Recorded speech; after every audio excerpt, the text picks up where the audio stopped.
Hello everyone. आप सभी का स्वागत है।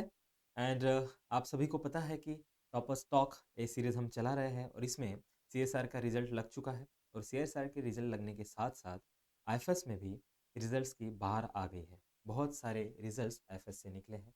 बहुत सारे सितारे तारे रत्न आईएफएस से निकले हैं जो बहुत अच्छे तरीके से रिजल्ट्स लाए हो, चाहे वो यूट्यूब से जुड़े हैं, चाहे वो बैच से जुड़े हो, चाहे वो ऑफलाइन स्टूडेंट्स हो। बहुत बहुत बहुत अच्छे तरीके से इन्होंने प्रिपरेशन किया है और रिजल्ट्स लाए हैं। तो ऐसे ही एक और रिजल्ट्स आपके साथ खड़े हैं जो यूट्यूब से पढ़ के एग्ज़ाम इन्होंने क्वालिफाई किया है। तो सबसे पहले तो इनका इंट्रोडक्शन करवा लेते हैं, फिर इनके बाद बहुत छोटी छोटी अच्छी अच्छी बातें इनसे कर लेते हैं। तो please introduce your self. Thank you so much sir. Sir मेरा नाम प्रतिभा है और मैं राजस्थान झुंझुनू से बिलॉन्ग करती हूँ और मैंने अपना एमएससी जूलॉजी में कंप्लीट कर लिया है और अभी फ़िलहाल मैंने CSIR net JRF rank 100 qualify किया। नाइस, बहुत बहुत बहुत बधाई आपको उस रैंक के लिए। एंड कैसे पता चला आपको इस एग्ज़ाम के बारे में? मतलब आपको मास्टर्स में ही पता था या फिर मास्टर्स होने के बाद फिर आपको पता चला? सर ड्यूरिंग एमएससी हमारे कॉलेज के जो टीचर्स थे हमें उनके थ्रू पता चला और जो भी हमारे जो सीनियर्स थे वो भी उस एग्जाम के लिए प्रिपेयर कर रहे थे। तो उनके थ्रू भी हमें एग्जाम के बारे में पता चला। फिर हमने जब खुद से ट्राई किया तो फिर धीरे-धीरे हमें पता चला ठीक है, उसके पता एग्जाम के। तो चल गया, बट आपको ऐसा क्यों लगा कि मुझे इस एग्ज़ाम को क्रैक करना है?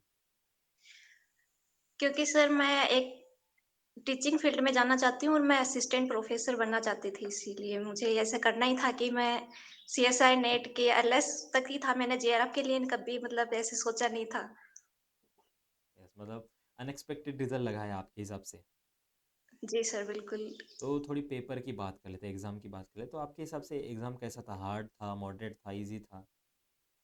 सर एक्चुअली ये मेरा थर्ड अटेम्प्ट था और जो मैंने पहले 2 2 बार अटेम्प्ट लिए तो उनके कंपैरिज़न में ये वाला पेपर मुझे थोड़ा ईज़ी लगा।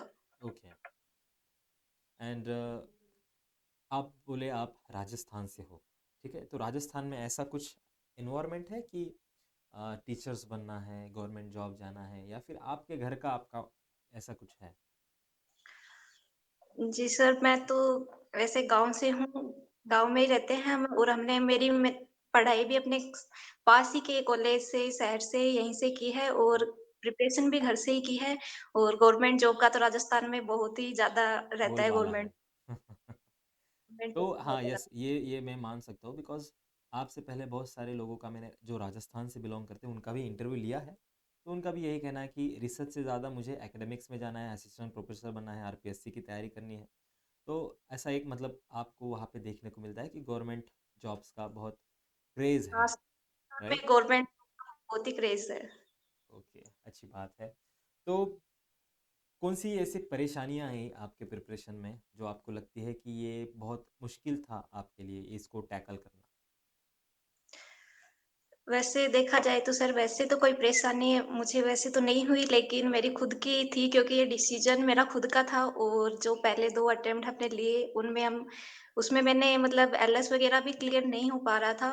तो मुझे ऐसे लगा कि शायद मतलब ये अगर ये मैंने कोई गलत डिसीज़न तो नहीं ले लिया है कि मैं ये कर भी पाऊँगी या नहीं कर पाऊँगी। तो राइट। लेकिन सर मुझे पता था कि कमियाँ क्या थी, क्योंकि एक तो प्रॉपर रिवीज़न नहीं था और क्वेश्चन प्रैक्टिस भी इतना नहीं था। जब मैंने स्टार्टिंग की थी तो मुझे ऐसा मतलब क्वेश्चन से इतना डर लगता था कि इतने लंबे-लंबे क्वेश्चन्स देख के मैं थोड़ा घबरा जाती थी कि ये हुँ। मेरे से नहीं हो पाएँगे।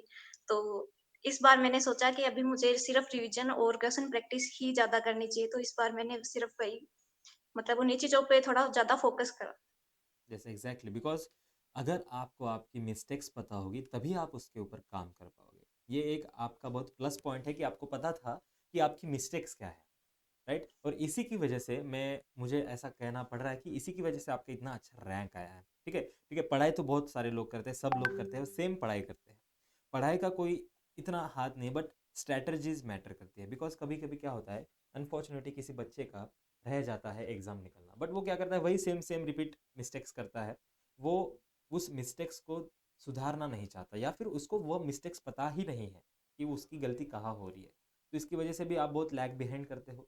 तो आपके पास ये बहुत अच्छी एबिलिटी है कि आपने जो भी आपकी मिस्टेक्स थी उसको आपने जाना है और उसके ऊपर आपने काम किया है। Very nice.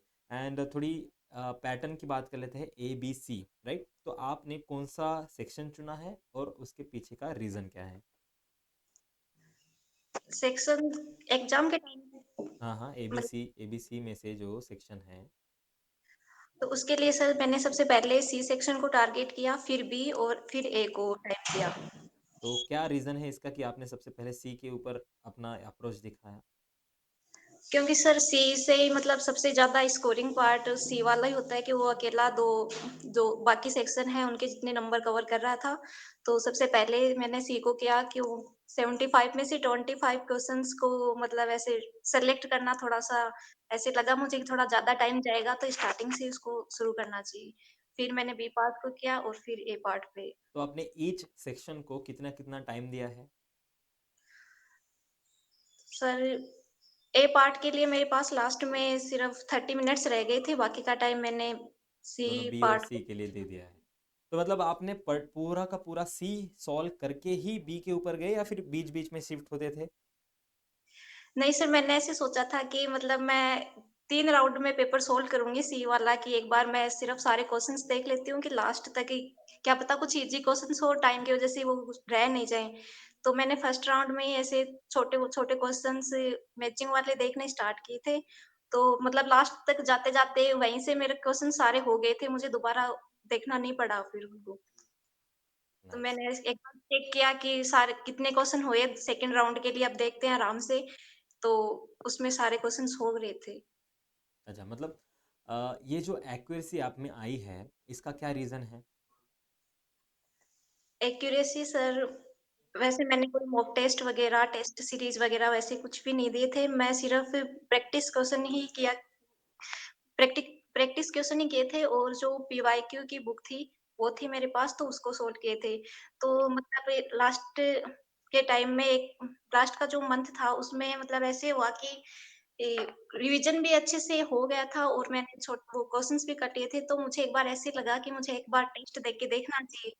तो सर मैंने आईफेक्स से एक टेस्ट दिया था, तो उसमें सर मेरी एक्यूरेसी बिल्कुल 100% थी, तो मुझे ऐसे लगा कि टाइम मैनेजमेंट तो मैं पहले से थोड़ा एक्सपीरियंस था, एग्ज़ाम मैंने दिए थे, तो मुझे ऐसे लगा कि हाँ, थोड़ा हो जाएगा।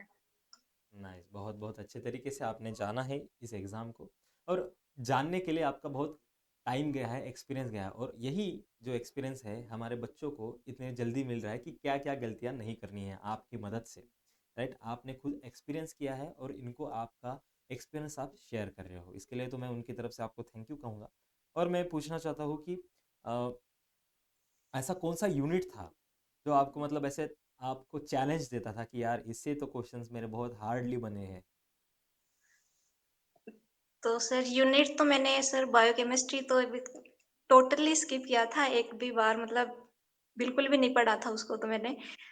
तो मुझे सबसे ज़्यादा टफ तो वही लगता था सर वो बिल्कुल नहीं किया था मैंने तो बायोकेमिस्ट्री। मतलब टोटली स्किप कर दिया था आपने? हाँ, वो और जबकि मेरे मास्टर्स में था भी सर वो और सबसे ज़्यादा नंबर मेरे प्रीवियस में बायोकेमिस्ट्री में था, लेकिन अभी नहीं किया। ओके, चलो कोई बात नहीं। मतलब आपने एक भी टॉपिक वहाँ से नहीं किया था। नहीं सर, उसको तो मैं आधे घंटे से ज़्यादा पढ़ती थी, तो मुझे ऐसा लगता है कि बस ये मुझे नहीं करना है, ये नहीं होगी, तो वो मैंने टोटली स्किप की थी। और उसके कॉन्ट्रास्ट में ऐसा कौन-सा यूनिट था जो लगता था कि यार कहीं पे भी पूछ लो, कुछ भी पूछ लो, ये मेरे हाथ का मैल है, ऐसा कौन-सा यूनिट था? सर डेव बायो और वो जो था सेल बायोलॉजी, मॉलिक्यूलर बायोलॉजी ये सब मुझे बहुत अच्छे लगते थे पढ़ने में। तो डेव बायो मेरा सबसे फ़ेवरेट था।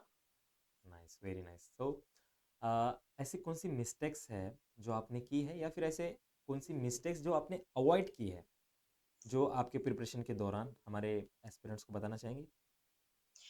जी सर, जो मैंने पहले तैयारी जो हम कर रहे थे, तो उसमें मैंने प्रॉपर रिवीज़न नहीं था और प्रैक्टिस क्वेश्चन नहीं थे प्रैक्टिस भी बिल्कुल नहीं की थी। तो इस बार मैंने उन्हीं को अवॉइड किया कि मुझे मतलब बार-बार जितना रिवीज़न हो सके उतना रिवीज़न करना है और क्वेश्चन प्रैक्टिस के बिना तो मतलब नहीं होगा, ये हम पहले देख चुके हैं करके, तो क्वेश्चन प्रैक्टिस करनी थी। नाइस, बहुत बहुत बहुत बधाई एंड कैसा रहा रिएक्शन आपका, आपके घर वालों का? सर, सब लोग बहुत खुश थे और मुझे भी बहुत अच्छा लगा रैंक देख के। जब पेपर दिया था तो लगा था कि मतलब नेट इस बार हो जाना चाहिए और आंसर की देखी थी तो थोड़ा ऐसे मैच किया तो वैसे लगा था कि जेआरएफ भी हो सकता है, लेकिन रैंक का कुछ आइडिया नहीं था, तो रैंक देख के सर बहुत अच्छा लगा। नाइस, बहुत बहुत बधाई आपको। जो आप वो 4 ऑप्शन में से कोई ऑप्शन पिक कर रहे थे, तो आप 100% श्योर थे या फिर कुछ 50-60% के साथ आपने सब अटेम्प्ट किया है? जी सर, मेरी ए और बी पार्ट में एक्यूरेसी 100% रही, उसमें मेरे मतलब जो भी थे वो सब सही थे, लेकिन सी पार्ट में थोड़ी-सी मिस्टेक्स हुई तो राइट, एंड उसमें वो सी पार्ट चैलेंजिंग भी उतना ही है, राइट? आपके मिस्टेक्स हुए तो बहुत सारे लोगों के भी मिस्टेक वहाँ पे हुई है, बट आपने वो जो मिस्टेक्स थी वो आपने बी और ए में कवर कर लिया। तो आपके हाँ जो सर, मार्कशीट है या फिर आप जो स्कोर कार्ड कह लो, उसमें सबसे ज़्यादा वेटेज कौन से सेक्शन का है? मार्क कौन से सेक्शन से आपको सबसे ज़्यादा मिले हैं? उसमें तो सर इस बार ऐसे टोटल परसेंटाइल ही दिखा रखे हैं आप बट 99.56। आपने रॉ स्कोर निकाला होगा ना, सबसे पहले जो स्कोर कार्ड आने से पहले आपने देखा हाँ, होगा कि मैंने इतने क्वेश्चन अटेम्प्ट किए हैं ए में, इतने क्वेश्चन अटेम्प्ट किए हैं बी में, इतने क्वेश्चन किए हैं सी में, इनमें से सबसे ज़्यादा मार्क्स आपको कहाँ से मिले हैं? तो सर ए में मैंने 7 क्वेश्चन अटेम्प्ट किए थे, वो मेरे सब सही थे और बी में मैंने 24 क्वेश्चन किए थे, वो भी सब सही थे अरे वाह! और सी पार्ट में मैंने 24 किए थे, उनमें से शायद 18 वगैरह कुछ ऐसे कुछ ठीक थे। नाइस, वो मतलब थोड़ा आपका आपका अच्छा खासा गया है बी पार्ट, राइट? मतलब 100% एक्यूरेसी के साथ। बहुत अच्छी हाँ सर, बात है आपने, और ये एक्यूरेसी आप में आई है पीवाईक्यूज से और डेली रिवीजन से। ये मैं एक हाँ समरी निकाल सकता हूँ कि आपने ये एक्यूरेसी पाई है पीवाईक्यूज क्वेश्चन सॉल्व करके और डेली रिवीजन से, राइट? I am right? जी सर, जो आईफएस की ऑब्जेक्टिव बुक थी बी पार्ट के लिए मैं ज़्यादा टाइम उसी को सॉल्व करती थी, तो शायद उसी की वजह से मेरे बी पार्ट में सारे क्वेश्चंस जो मैंने अटेम्प्ट किए वो सही रही। Nice, very nice. एंड जो भी आप करें आगे जाके, आपको टीचिंग में जाना है, टीचिंग में जाइए, अच्छे बच्चों को पढ़ाइए, एंड वो भी आपको आइडल माने, वो आपसे इंस्पायर हो, ये मैं आशा करता हूँ। एंड जो भी आप करो अच्छा करो अपने आजू बाजू में, अपने फैमिली के लिए, एंड आई होप कि आप डेफिनेटली अच्छा करोगे। एंड अभी के लिए तो बहुत बहुत बहुत बधाई हो आपको, and I face is very proud of you, and all the best for your upcoming future, and thank you for your precious time. Thank you sir, thank you so much.